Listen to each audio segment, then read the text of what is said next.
Israel is to double the population of the occupied Golan Heights, a disputed strip of land along the border with Syria. Israel began building settlements there in the 1970s and effectively annexed the territory a decade later. Israeli troops have moved into a buffer zone in the area since the fall of the Assad regime in Syria a week ago.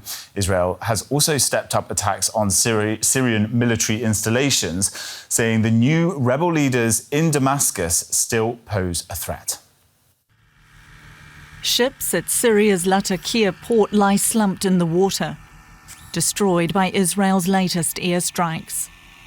Since the collapse of Bashar al-Assad's regime, Israel's military is estimated to have struck Syria more than 450 times. It says it aims to keep military equipment out of the hands of extremists and is targeting weapons depots and air defences. But the cross-border attacks have prompted international condemnation, including from the UN. The Secretary General is particularly concerned over the hundreds of Israeli airstrikes on several locations in Syria, stressing the urgent need to de-escalate violence on all fronts throughout the country. Israel has occupied most of Syria's Golan Heights region since 1967, but now it's expanding its reach, sending troops further into a UN-patrolled buffer area. They've taken over an abandoned Syrian military post. Israel claims the move is to protect its security. There was a country here that was an enemy state. Its army collapsed, and there is a threat that terrorist elements could reach here. We've moved forward so that these extremist terrorists will not establish themselves right next to the border. We are not intervening in what is happening in Syria. We have no intention of managing Syria.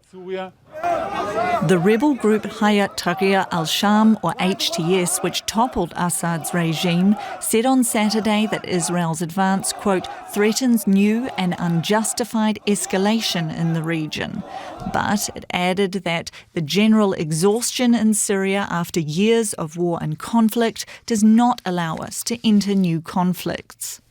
Despite their moderate messaging, Israel maintains Syria's new regime could threaten its security.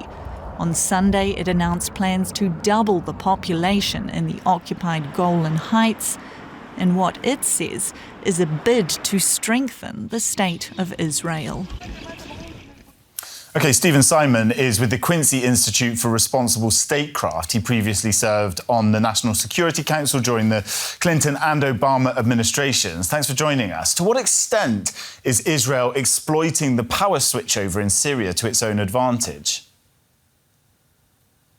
Well, of course, it's exploiting the situation in Syria to its advantage. From an Israeli perspective, it would be irresponsible to do otherwise. Israel has long favored a weak and divided Syria as the best kind of Syria to be its neighbor, and that policy is simply being extended now that Assad is gone and there's this new regime.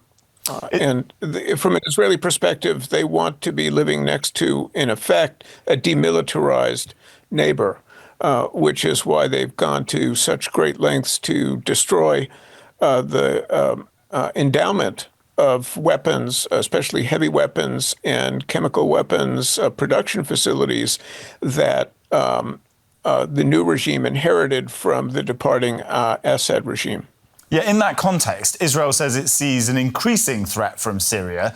Are the new rulers in Damascus a greater danger to Israel than Assad was? I don't really think so. Certainly not now, where, a situation where they lack the weapons that were once in Syria.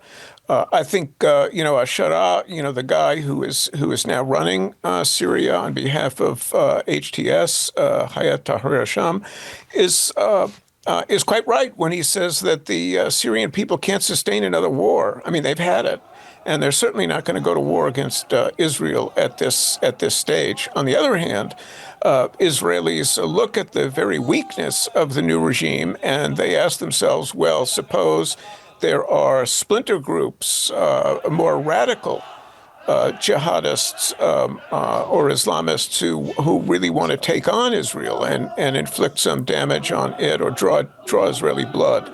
They have to take that view, I would have thought.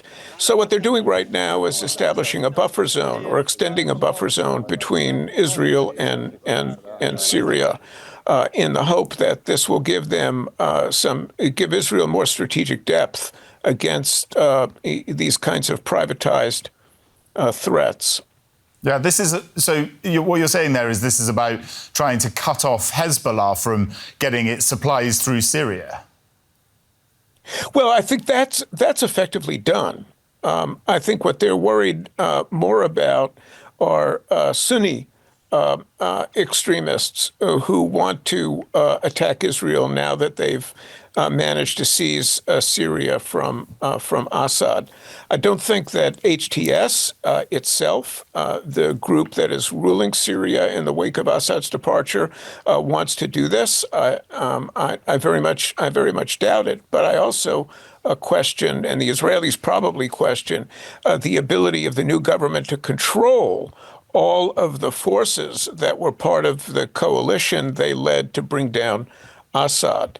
And if they can't control them all, there might be some who want to, now that they're flush with victory over the Assad regime, want to, start attacking Israel. And HTS understands that this is not a good thing because it will give Israel the excuse to advance territorial gains that Israel has already made at Syria's expense since Assad's departure.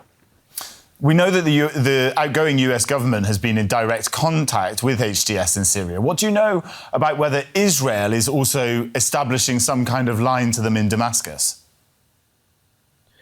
I would be very surprised if the Israelis were not talking to the new regime in Damascus.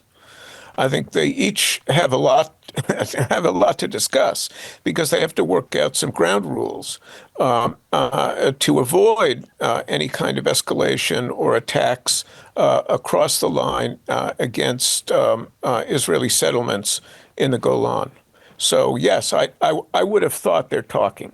Yeah, talking about incoming powers, Donald Trump is coming into the White House very soon now. He said that Syria is not America's fight. What's his incoming presidency going to mean for Syria and for this whole situation? I think the main implication for Syria will be the question whether the United States removes the 900 soldiers and Marines it now has deployed to Syria.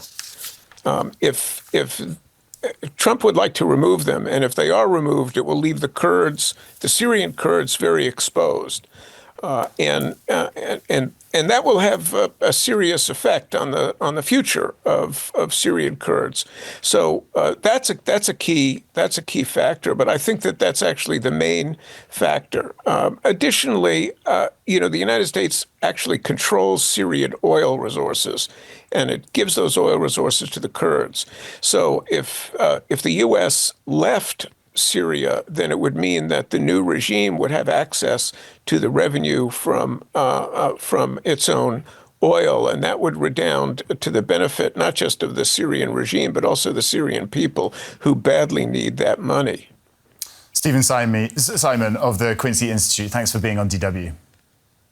Pleasure was mine. Thank you.